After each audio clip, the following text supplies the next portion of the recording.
여러분 안녕하십니까. 601호 백작입니다. 오늘도 그동안 읽었던 책에 대해서 이야기를 해보려고 합니다. 바로 이 책인데요. 제목은 보다시피 영속패전론이고요. 부제는 전후 일본의 핵심입니다. 보시면 아시겠지만 일본에 관해서 쓴 책입니다.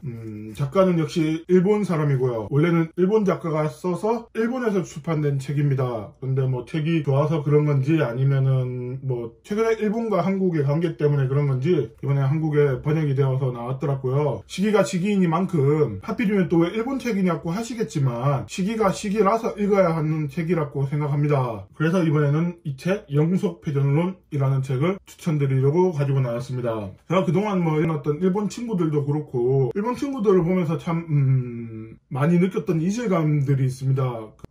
아시아에 대해서 대하는 태도라거나 소위 말하는 전쟁에 대해서 대하는 태도 같은 부분들이 많이 의아한 부분들이 많이 있었고요. 그런 부분들과 제가 굉장히 좋아하는 뭐 일본 만화라든가 아니면 지브리 스튜디오는 뭐 단순히 만화라고 말하기는 그렇겠죠. 그런 작품들에서 느껴지는 그런 공통적인 정서들이 있었습니다. 그런 정서들에 대해서 예전부터 굉장히 궁금해하고 알고 싶어하는 그런 감정들이 많이 있었고요. 그 감정들이 이번에 이런 일련의 사건들과 그리고 그 일본 아베 정치인에 대한 그런 부분들에 굉장히 많이 커졌던 것이 사실입니다. 그런 와중에서 인터넷에서 어떻게 우연히 이 책을 발견하고 일본에 대해서 이해하기에 굉장히 좋다는 얘기를 들어서 그 부분에 대해서 알고 싶어서 이제 사서 읽은 책이고 책이 내용이 좋아서 추천해 드리려고 이렇게 영상을 찍고 있습니다. 작가는 시라이 사토시라는 사람입니다. 당연하게도 처음 들어보는 사람이고요. 제가 보기에는 학자나 평론가 정도 되는 사람인 것 같습니다. 정치평론가 정도가 되는 사람이고 저서가 몇 개는 있던데 다른 책 제목이 속국민주주의론이라는 걸 보니까 뭐 그런 내용의 책인 것 같습니다. 무엇보다도 그런 정치평론서가 이렇게 책으로 나올 수 있다는 환경이 굉장히 부럽긴 한데 우리나라는 잘 안 팔리는 그런 책이죠. 뭐 그렇습니다. 이 책의 내용에 대해서 그렇게 정확하게 얘기하고 싶지는 않습니다. 뭐 다들 한 번씩 읽어보시고 느끼시는 부분이 중요하다고 생각을 하기 때문에 그렇지는 않겠지만 거칠게 이렇게 요약해서 말씀을 드리자면 일본이 피해자 코스프레를 한다는 것 정도가 되겠고요. 그리고 이와 그 역사라고 해야 되나? 언제부터 어떻게 태동이 되었으며 일본이 말하는 태평양 전쟁, 뭐 우리나라에서 뭐라고 불러야 될지 잘 모르겠네요. 그 미국과 일본의 전쟁 이후에 그 패전 이후에 일본 사회가 어떻게 전쟁의 패전을 바라보고 그리고 어떻게 일본 정치인들이 국민들을 기만을 했으며 일본 국민들은 그 부분을 어떻게 받아들였는지에 대해서 쓴 책입니다. 그래서 그런지 책 내용에 이해가 안 되는 부분이 굉장히 많이 있었습니다. 뭐 당연하게도 꼬일 대로 꼬인 일본 전후 사회에 대해서 분석하는 글이기 때문에 이해가 안 되는 부분이 당연히 많이 있는 게 사실입니다. 하지만 그렇다고 의미 없는 책은 아니고요. 이 책을 통해서 일본 사회에 대해서 어느 정도 타자로서 엿볼 수 있는 부분이 많이 있다는 게 그게 굉장히 좋은 부분인 것 같습니다. 이 책은 전후 일본 사회를 우파뿐만 아니라 좌파 역시 적나라하게 분석을 하고 있고요. 덕분에 뭐 아까 말씀드린 대로 제가 좋아하는 지브리 스튜디오에서 어떻게 하다가 바람이 분다 같은 영화가 나온 건지도 좀 알 것 같고 버블 붕괴 이후에 일본이 왜 이렇게 우경화가 되고 아베가 이렇게 장기 집권을 하고 얼마 전에도 그 안 좋은 상황에서도 또 다시 이렇게 아베가 선거를 통해서 다시 재집권을 하는 그 상황들이 어떻게 이렇게 일어났는지 어떻게 이게 있을 수 있는 일인지 이걸 딱 찝어서 겠다기보다는 이런 맥락이 좀 잡힌다는 그런 느낌이었습니다. 이 책은 작가의 독창적인 주장이 있는 건 아니고요. 아까 말씀드렸다시피 작가는 평론가로 보이기 때문에 전후에 일본 사상가들이 주장했던 여러 가지 이야기들을 모아서 하나의 거대한 이야기를 만들고 있고 그렇기 때문에 이 책에는 참고 내용도 많고 내용을 모르는 사람들은 이해하기 힘든 내용이 많습니다. 그럼에도 불구하고 많은 참조가 있었고 내용이 탄탄하다는 그런 느낌은 줍니다. 쉽게 말해서 내용에 신뢰감이 간다는 거죠. 그리고 한국인으로서 이 책에서 가장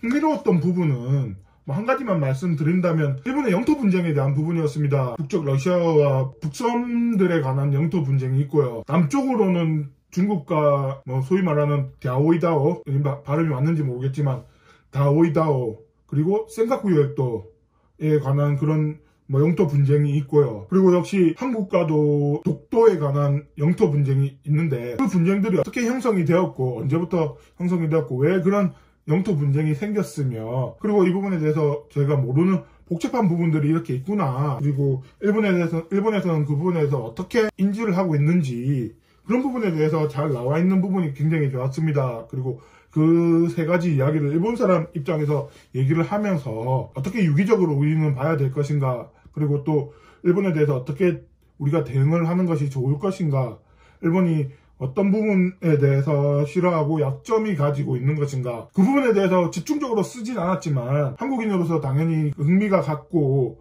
읽다 보니까 그런 이야기들이 보이더라고요. 개인적으로는 분쟁 지역만 안 되면 실질적으로 점령하고 있는 우리나라가 유리하겠구나라는 생각이 들어서 그래서 일본에서는 더 분쟁 지역으로 만들려고 하나 보다라고 생각을 했고 근데 그 부분에 대해서 분쟁 지역으로 만들다 보면은 다른 일본이 실질적으로 시루 지배를 하고 있는 북섬이라던가 아니면은 남쪽의 다오이다오 센카쿠 열도 같은 경우에는 오히려 일본이 불리해지기 때문에 그 부분을 어떻게 우리가 이해를 하고 이용을 해야 될지에 대해서 한 번쯤은 생각을 하게 되더라고요. 읽으면서 가장 좀 거슬렸던 부분은 이 시라이 사토시라는 사람이 일본 사람인데 일본 작가인데 일본 평론가라고 말해도 되겠죠. 이 책을 쓰면서 계속 타자화 시켜서 자기는 일본 사람이 아닌 것처럼 얘기를 하는 게 이렇게 얘기를 해도 되는 것인가. 일본에 대해서 얘기를 하고 있고 일본이 어떤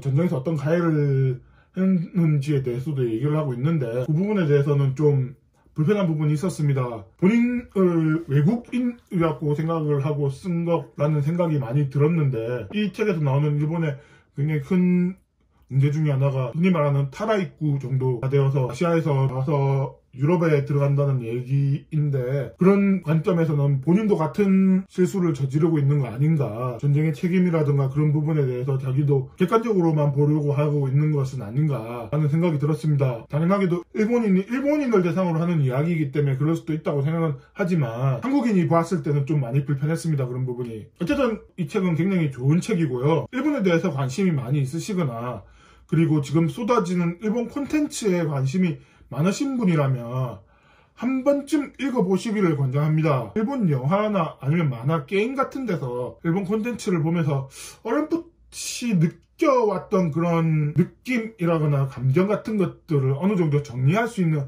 그런 책입니다.